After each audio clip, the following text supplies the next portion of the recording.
You know, Hiccup, said Fishlegs a little later, as the wooden fortifications of the village disappeared on the horizon. That sounds like fate. You sensing the dragon was there like that. This could be a meant to be. You could have some sort of wonder dragon in there. Something that makes a monstrous nightmare look like a flying frog. You are the son and heir of Chief Stoic after all, and it's about time fate came in with a sign about your destiny. The boys stopped, puffing with exhaustion.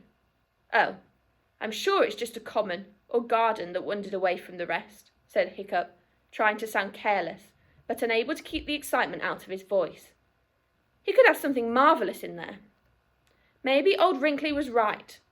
Old Wrinkly was Hiccup's father on his mother's side.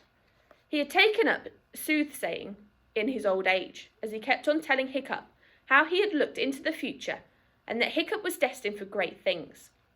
This amazing dragon could be the beginning of his transformation from ordinary old Hiccup, who wasn't particularly good at anything, to a hero of the future.